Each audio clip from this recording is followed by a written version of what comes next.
네, 이 시간 우리 하나님 말씀 함께 볼게요. 제가 채팅방에 오늘 말씀을 올렸는데요. 예레미야 50장 17절에서 20절까지 말씀입니다. 예레미야 50장 17절에서 20절 계신 곳에서 우리 한 목소리로 함께 읽겠습니다. 시작. 이스라엘은 흩어진 양이라 사자들이 그를 따르도다. 처음에는 아수르 왕이 먹었고 다음에는 바벨론의 느부갓네살 왕이 그의 뼈를 꺾도다. 그러므로 만군의 여호와 이스라엘의 하나님이 이와 같이 말하노라. 보라, 내가 아수르의 왕을 벌한 것 같이 바벨론의 왕과 그 땅을 벌하고 이스라엘을 다시 그의 목장으로 돌아가게 하리니 그가 갈멜과 바산에서 양을 기를 것이며 그의 마음이 에브라임과 길르앗산에서 만족하리라. 여호와의 말씀이니라. 그날 그때에는 이스라엘의 죄악을 찾을지라도 없겠고 유다의 죄를 찾을지라도 찾아내지 못하리니 이는 내가 남긴 자를 용서할 것임이라. 아멘. 여러분 창세기에 보면 바벨탑 사건의 이야기가 나오죠. 그 역사가들의 고증에 따르면 이 바벨탑은 총 8층으로 되었다고 해요.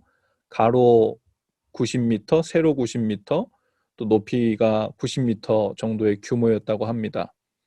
이 바벨탑은 고대 바벨로니아 사람들이 건축한 것으로 전해져요. 그래서 우리가 오늘 말씀에도 바벨론, 바벨탑 비슷하죠? 그것이 바로 고대 바벨로니아 사람들이 지은 탑을 바벨탑이라 그랬고, 오늘 우리가 잊고 있는 이 바벨론의 사람들은 신바벨론 제국의 사람들인 거죠. 그의 후손들입니다. 그리고 그 바벨탑을 쌓은 목적을 성경에서는 홍수로 세상을 심판하신 하나님께서 이제 다시는 물로 세상을 심판하지 않으시겠다는 표징으로 뭘 주시죠? 무지개를 주셨는데, 사람들이 그 말씀을 불신하는 증표로 하늘에까지 닿는 탑을 쌓아서 이제 하나님의 어떤 공격에도 스스로 자신을 지켜 안전을 도모하겠다는 그런 표징이고 그런 의도였습니다. 즉 하늘까지 닿는 바벨탑을 쌓으려고 한 것은 그들의 마음이 하늘까지 높아져 교만해진 것을 나타내죠. 오늘 본문에 나오는 이 바벨론이 그 고대 바벨론에서 후손으로 내려온 신바벨론 제국을 말하는데, 그리고 이 바벨론 제국도 이 고대 조상들의 그 교만하여 하늘까지 높아지려고 했던 죄성을 그대로 닮았음이 나타나죠. 하나님께서 지금까지 바벨론을 통해서 모든 나라들을 심판하셨어요. 바벨론을 쓰신 이유는 바벨론이 다른 나라들보다 의로워서 쓰신 것이 아니었죠. 다른 나라들의 죄악이 관영해졌기 때문에 유다로부터 시작해서 애굽, 다른 모든 나라들을 심판의 도구로 사용하신 겁니다. 이 바벨론은 다른 나라를 멸하면서 그들의 죄악을 타산지석으로 삼아가지고 자신의 죄를 회개해야 됐는데, 여러분 실제로 유다를 패하러 왔던 그 바벨론 군대의 총사령관이었던 느부사라단, 우리가 며칠 전에 새벽 기도에도 말씀을 나눴는데 예레미야 40장 2절에 보면 이 느부사라단 총사령관이 예레미야를 불러다 놓고 이렇게 말하는 장면이 나와요. 40장 2절인데요. 사령관이 예레미야를 불러다가 이르되 내 하나님 여호와께서 이곳에 이 재난을 선포하시더니 여호와께서 그가 말씀하신 대로 행하셨으니 이는 너희가 여호와께 범죄하고 그의 목소리에 순종하지 아니하였으므로 이제 이루어졌도다. 이 일이 너희에게 임한 것이니라. 그러니까요, 하나님을 모르던 이 이방인이었던 바벨론 군대 총사령관 느부사라단이 그 예레미야 선지자를 데려다 놓고 이 유다가 망한 이유가 너희가 하나님께 범죄해서 그렇다는 거예요. 그러니까 그 이유를 분명히 알고 있었습니다. 바벨론은 유다를 멸하러 가면서도 그들이 당한 재앙이 하나님 앞에서 범죄하고 그 목소리에 순종하지 않았기 때문이라는 것을 이미 알고 있었어요. 하나님께서 어떤 방법으로 이미 알려주셨다고 믿습니다. 그들은 유다의 멸망을 보면서 또 애굽과 다른 나라들의 멸망을 보면서 하나님을 두려워할 줄 알아야 했습니다. 하지만 이 바벨론 갈대아인들은 그들의 조상, 고대 조상들처럼 마음이 높아졌죠. 모든 민족을 다 침략하고 빼앗고 멸하는 위치에 자신들이 있다 보니까 그것이 마치 자신들의 힘인 줄 알고 자신들의 지혜인 줄 알고 회개할 줄 몰랐습니다. 정작 자신을 돌아볼 줄을 몰랐던 거죠. 스스로 잘난 줄 안 겁니다. 그러니까 하나님은 마지막으로 바벨론을 사용해서 다른 모든 민족들을 심판하시고 징계하신 다음에 오늘 말씀에 바로 그 교만한 바벨론을 심판하시겠다고 말씀하십니다. 바벨론은 자신을 모든 나라 위에 높였어요.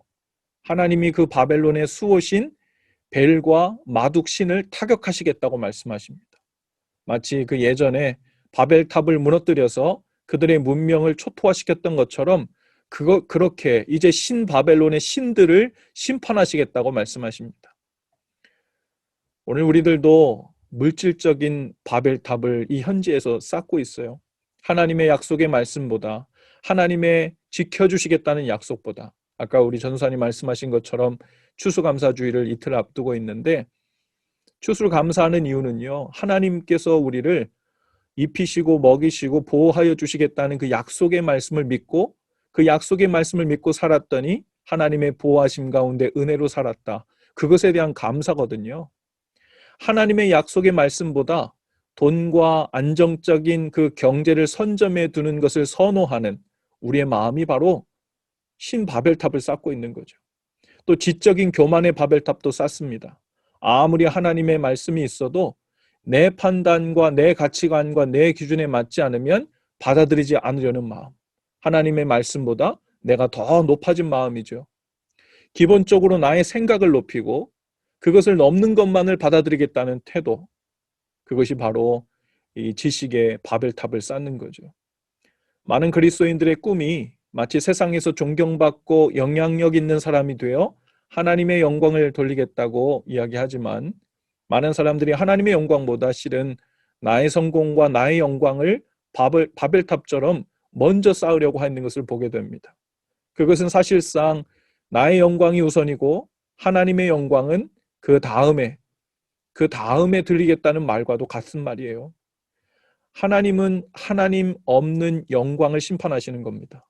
그래서 우리는 착각하지 말아야 합니다. 영광 자체가, 잘 되는 일 자체가, 성공 자체가 하나님께 영광되는 일이 아니에요. 그리스도인이 성공한다고 영광되는 게 아닙니다. 그 안에 얼마든지 하나님 없는 영광을 우리 자신이 누릴 수 있습니다. 바벨론의 모든 힘과 부유함과 전쟁의 승리는 모두 하나님 없는 영광이었어요. 엄청난 영광이었지만 하나님 없는 영광이었죠. 그리고 그 영광은 곧 하나님의 심판의 대상이 되었던 겁니다.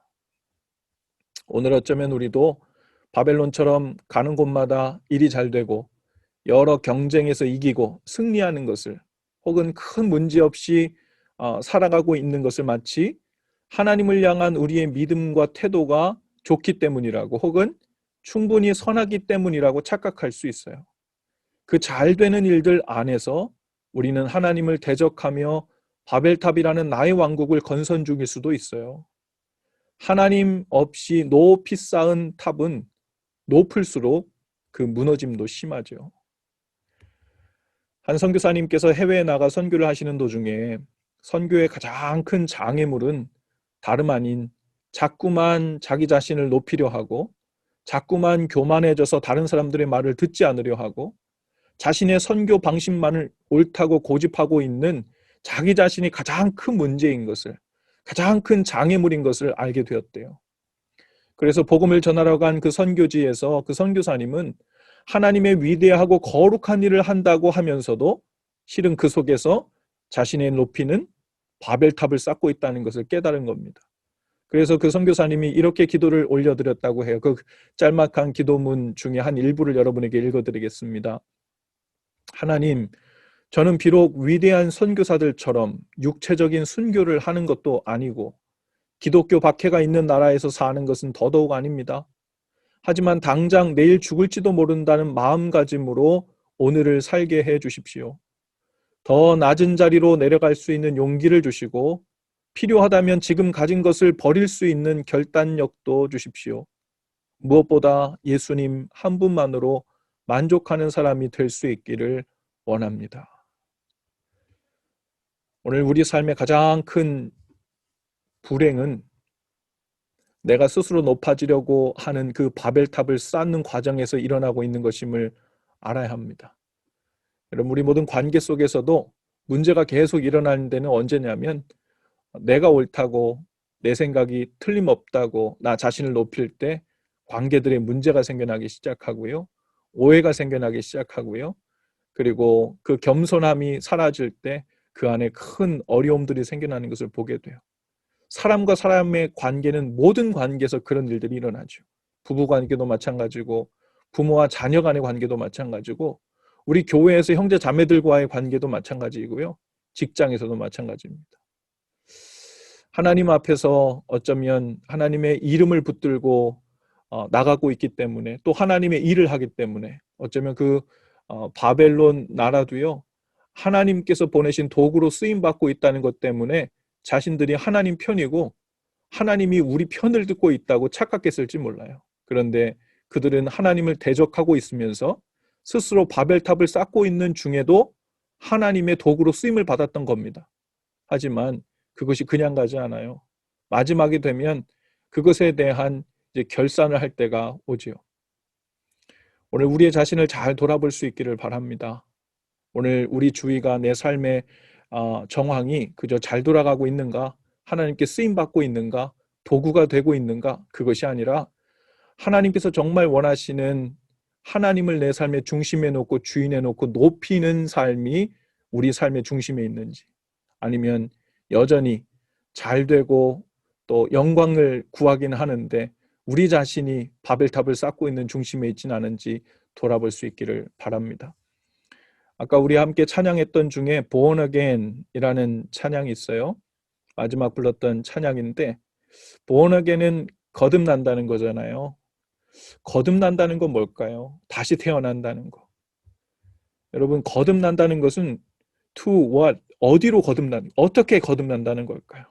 거듭난다는 것은 이전의 모습과 이후의 모습이 완전 달라졌을 때 다시 태어났다 그러고 새로운 피조물이 되었다고 하는 겁니다.